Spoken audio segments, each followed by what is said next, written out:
Il est 10h32. L'armée, le budget de l'armée qui est en forte augmentation. Loi de programmation militaire en Conseil des ministres aujourd'hui.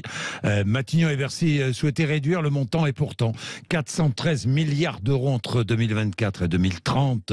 Entre 2017 et 2030, doublement comparativement à 2017 aujourd'hui. Doublement du budget militaire entre 2017 et 2030, un tiers de plus, des augmentations annuelles comprises entre 3 et 4 milliards d'euros. L'effort est considérable, l'augmentation est forte. Thomas Gassillou est avec nous, député Renaissance du Rhône, président de la Commission de la Défense nationale et des Forces armées. Bonjour. Bonjour. C'est un effort considérable et inédit, Thomas Gassillou.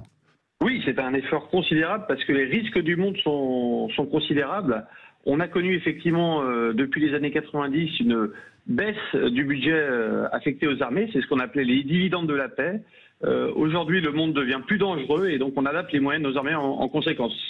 Alors, à quoi servira cet argent? Comment sera-t-il utilisé? C'est la question que, évidemment, tout le monde se pose. Quelles sont les priorités, Thomas Gassillou? Alors, il n'y a rien de trop dans cet argent, il n'y a que le nécessaire. Le premier point qui est vraiment important, c'est de conforter la crédibilité de notre dissuasion nucléaire. Ça, c'est le premier point qui est important. On voit que Mais comment dissuasion...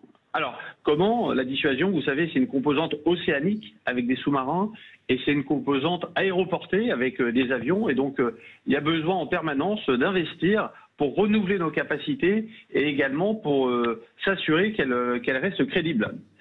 Donc ce sont des nouveaux sous-marins, des missiles qui s'adaptent, j'allais dire, à la capacité des défenses adverses. Notamment, cette dissuasion, c'est de l'ordre de 12 à 13% du budget de la défense. Et vous savez qu'on est un des rares pays qui est doté.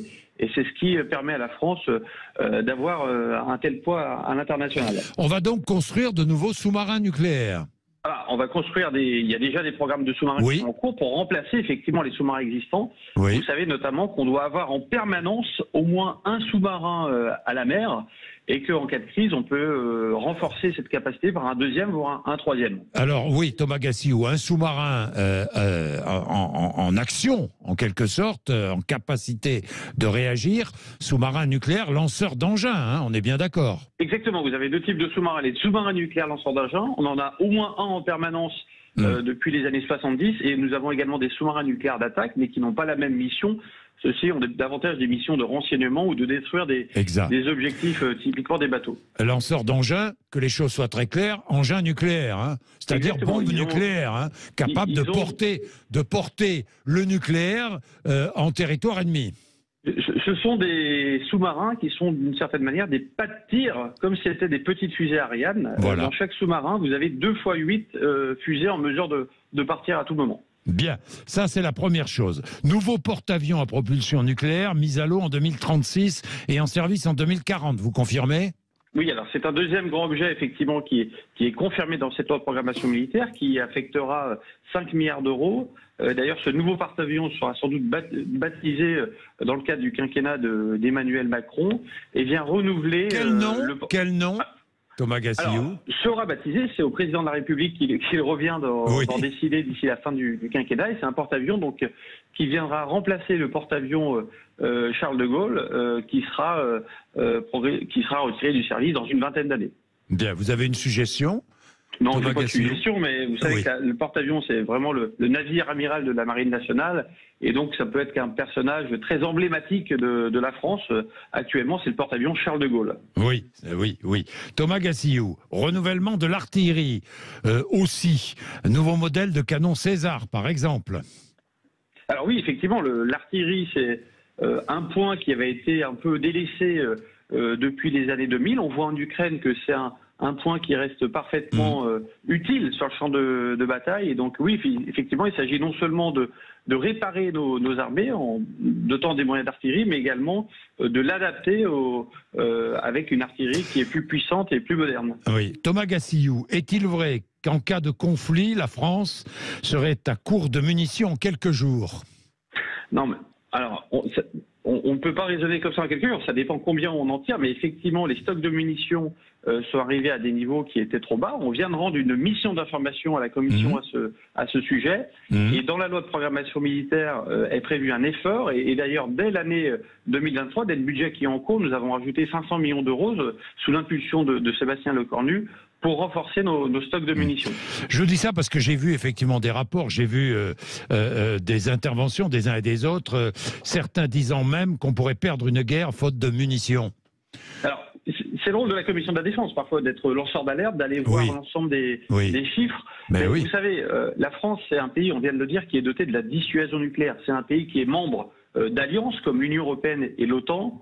Et donc, on doit dimensionner également nos stocks de munitions en fonction de ces paramètres, en fonction du risque évalué dans le monde. Et effectivement, on a fait le choix depuis une trentaine d'années d'avoir une armée en plus petite quantité. Les risques redeviennent importants dans le monde et c'est pourquoi on adapte à nouveau notre posture. Oui. Est-ce qu'on va ouvrir de nouvelles chaînes de production de munitions, d'obus, Bien entendu. Alors, sur l'obus, effectivement, il faut savoir qu'aujourd'hui, on ne fabriquait plus de la poudre, par exemple, pour fabriquer les obus. Et effectivement, à Bergerac, actuellement, est en train de se reconstruire une usine pour fabriquer de la poudre et regagner notre capacité, notre indépendance à fabriquer nous-mêmes nos obus. Et puis, dernier point très intéressant, ce sont les nouvelles technologies, qui coûtent cher d'ailleurs, nouvelles technologies que utilisées dans la défense antiaérienne, dans la lutte anti-mine, les drones, les moyens de guerre électronique, tout cela coûte cher. Là aussi, un effort sera fait.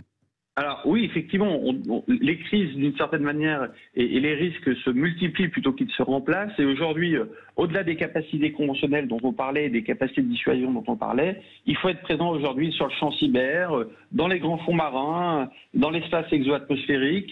Et effectivement, on a besoin d'investir pour garder la supériorité opérationnelle dans l'ensemble de ces milieux. Bien, le service national universel, l'armée ne paiera pas ?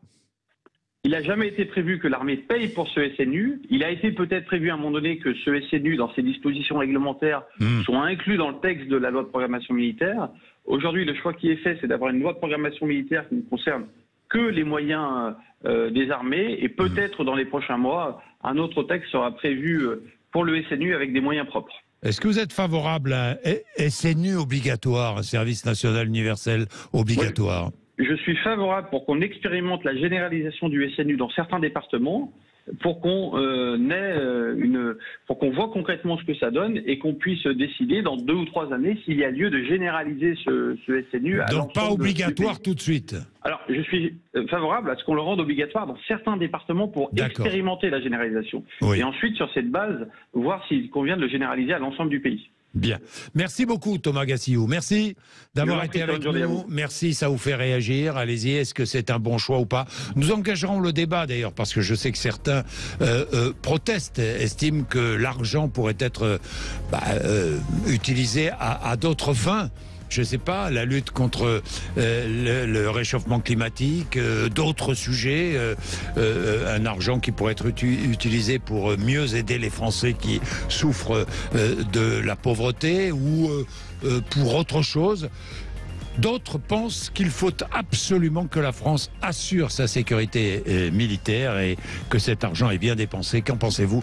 0826 300 300, nous ouvrirons le débat peut-être demain entre 11h et 12h. Il est 10h41. Merci d'être avec nous sur Sud Radio. Nous allons changer de sujet totalement. Nous allons parler de Donald Trump. Dans un instant, Trump au tribunal à New York pour se voir notifier les charges retenues contre lui. Explication dans 2 minutes.